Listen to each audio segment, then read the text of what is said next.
দুই ওয়াক্ত নামাজ পড়লে নিজেকে মুসল্লি দাবি করি, দুই ওয়াক্ত নামাজ পড়লে নিজেকে ইমানদার দাবি করি, দুই ওয়াক্ত নামাজ পড়লে নিজেকে মুমিন দাবি করি, দুই ওয়াক্ত নামাজ পড়লে নিজেকে উচ্চ মর্যাদা সম্পন্ন মনে করি, দুই ওয়াক্ত নামাজ পড়লে নিজেকে সমাজের অনেক বড় কিছু মনে করি।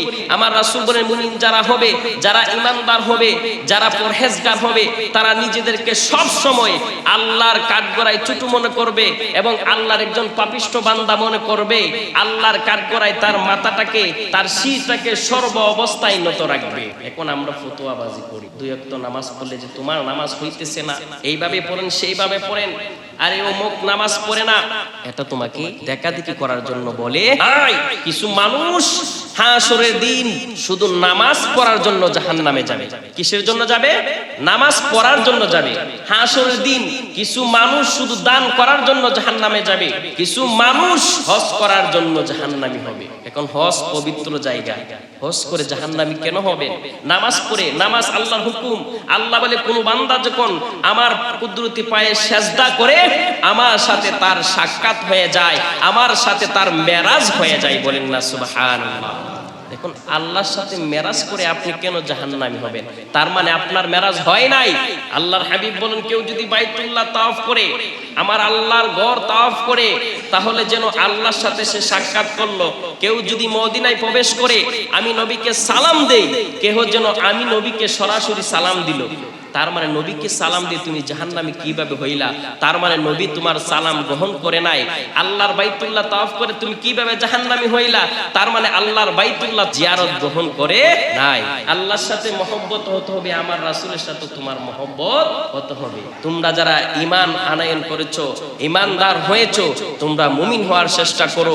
যতক্ষণ পর্যন্ত তোমরা মুমিন হতে পারবা না, যতক্ষণ পর্যন্ত তোমরা মুসলিম হতে পারবা না, ততক্ষণ পর্যন্ত তোমরা জান্নাতের সুগ্রাণ পাবা না। আমরা মুমিন হতে চাই কি চাই না? চাইলে সর্বপ্রথম কি করতে হবে? কোনটা হালাল, কোনটা হারাম আপনার থেকে কেউ জানে না ভাই। আমি যদি আপনাকে বলি যে হাতির গোশত খাবেন, খাবেন? খাবেন না কেন? আমি যদি আপনাকে কুকুরের গোশত দিই, খাবেন? তো খাবেন না কেন? তো আমি যদি কোরআন হাদিসের কথা বলি, আপনি মানবেন না কেন? কুকুর জবাই করে যদি আপনাকে খাওয়ায়, আপনি বুঝেন সেটা হালাল না হারাম। সাপ যদি আপনাকে খাওয়ায়, আপনি বুঝেন সেটা হালাল না হারাম, হাতি হারাম। তো আমি যদি বলি যে আপনি হারাম ছেড়ে দেন, সেটা বুঝেন না কেন? হারাম ছেড়ে দেওয়া আপনি আমার জন্য উত্তম। আপনি কোনটা হালাল কোনটা হারাম খাওয়ার ক্ষেত্রে ঠিকই বুঝেন, কিন্তু মানার ক্ষেত্রে পালন করি না।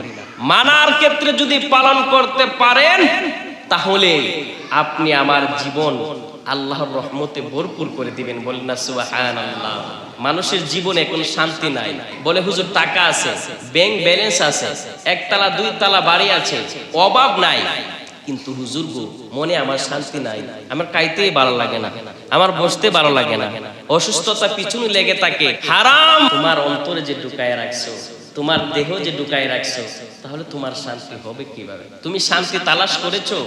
পরিবর্তন হবেন, কবর সুন্দর পাবেন। পরিবর্তন হবেন, আপনার হাসর সুন্দর পাবেন।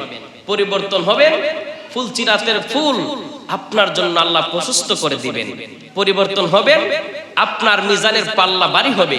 পরিবর্তন হবে, হাউজের কাউসারের পানি আমার রাহমাতাল লিল আলামিন নূরের নবী আপনি আমাকে বিলায়া দিবেন। বলেন না সুবহানাল্লাহ। আল্লাহ বলেছেন, ইন্না আ'তাইনাকাল কাউসার, হে হাবিব আপনি বলে দেন নিশ্চয়ই আপনাকে আমি কাউসার দান করেছি। বলেন না সুবহানাল্লাহ। আমার রাসূল বলেছে তোমরা হারাম ছেড়ে দাও, হালাল পথে পরিচালিত হও।